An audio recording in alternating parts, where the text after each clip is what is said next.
What's going on, YouTube? Today we're talking about when to ask questions, when to ask for help. This question was requested by Chris in the Discord. The link is in the description. Come check it out. If you're watching this, you might be thinking, duh, you ask questions when you don't know the answer. But really, it's a little bit trickier than that.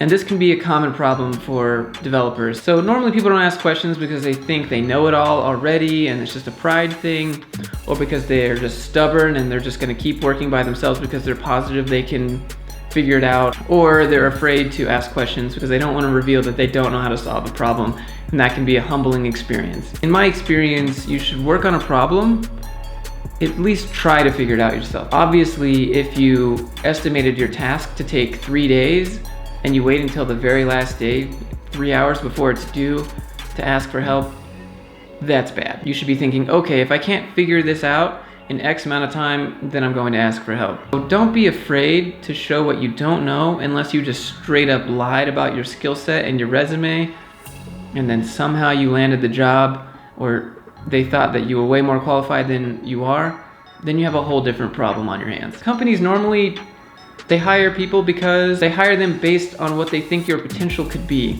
Or the more common phrase is hire really smart people and then get out of their way. If they get upset at you, then you might not be at the right job. There might be some kind of culture fit issue, or maybe you're asking for help way too much. But generally, people like to see when others are trying to better themselves or trying to improve themselves. That's why if you take a look at successful people or people in history, they write autobiographies about how they did it and how you can do it. And there's all this stuff. No one's gonna turn down a person that wants to learn and wants to improve unless they're just jerks. There's a difference in feeling scared to ask a question and feeling unqualified. So feeling scared and the imposter syndrome. You can't just ask a question without trying. That gets really annoying really fast, even if you know your coworker is gonna come over and help you. If he is gonna come over and help you and he's gonna explain what the problem is, how he solved that problem, and all the steps he did to do that in between, you should be paying attention, you should be learning that. It can be really easy to fall in that trap where you're just like, oh, I don't know, I'm gonna go ask for help. You're not gonna learn anything that way, and you're gonna stifle, you're gonna plateau, you're not gonna get anywhere. It's that old phrase, you give a man a fish, he can eat for a day. You teach a man to fish, he can eat for a lifetime. There's this concept called flow. When you're in the zone and you're just, everything is so focused. You can see this in like people playing sports, when you're at the gym listening to music, freestyle rappers, when you're just having a really good game, if you're playing a game, when you're driving on the road and there's really dangerous weather and you have to be, you're just paying attention to the road, and when you're super focused. It was coined by this guy, because I can't pronounce his name. It's actually a book. I'll put the link down in the description. It's super cool. And this is the ideal state of doing any work. So by engaging in a task that fits your skill level, you can actually kind of tap into that focus. So if you have a choice in what you're working on, you want to make sure that you're working on a task that's not too easy and it's not too hard. If it's too easy, you're gonna get bored. If it's too hard, you're gonna feel discouraged, frustrated, you're gonna wanna quit. So the trick is to find something that fits you. This can be a huge problem, and why like easy menial tasks feel so boring, even though you know it would only take you 10 minutes to do it.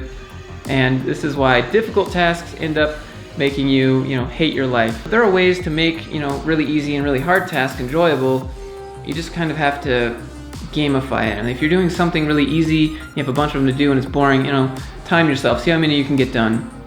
It takes your mind away from how bored you are, and it just puts you in that moment. I'm also not saying that you should avoid difficult tasks, because sometimes you just have to flat out push through them. Difficult tasks that you don't know how to solve are good growing experiences. So this is your comfort zone. Let me illustrate this for you. So this is your comfort zone. This is the place that you normally do work in, and this is a safe place. And this is the progress zone. This place is scary. It pokes you. You don't want to go here. No one wants to go here because it's uncomfortable. No one likes this. So in order to get to this goal, you got to go through the progress zone. But that's the only way. Back to your regularly scheduled program. Okay, so back to the question. How do you find something that's in the middle of too easy and too hard? And this is generally how I go about it. If someone gives me a task and I think, I could do that. I have an idea of how that would work. And then I go and I try to do it, and then my answer doesn't work. My solution is just totally broken. That doesn't mean that's good. This is a good thing. It's an opportunity to learn because you had to rethink through the skills that you had already learned, and you're going to have to use them possibly to implement the solution that you're trying to find. You know, if you're like, oh, I could do that in 5 minutes, or oh, I have no idea how to do that. You want to be in the middle. And being in flow has its own advantages, but it also kind of has this tunnel vision effect, where you've been working on something, you're making lots of progress, and all of a sudden, boom, roadblock, you can't go anywhere. Maybe you've heard this concept of let it get cold before you touch it again, right? A great example of this was when I was in college, and the professor was like, you can proofread your paper, and you're not going to find everything. So you're going to need to let it get cold, and then you're going to need to come back, and you're going to think, what did I write? This doesn't make any sense. So many people have had breakthroughs when they're working really hard on something, and they're just like, you know what, I'm done. I've been working for hours. It's time to stop. I give up. I quit. I'm over it, right? And then you go and you do something else. You're mid-conversation. You're mid bite of food. You're about to fall asleep. You just woke up, and all of a sudden you have that. Oh, that's what I should have done.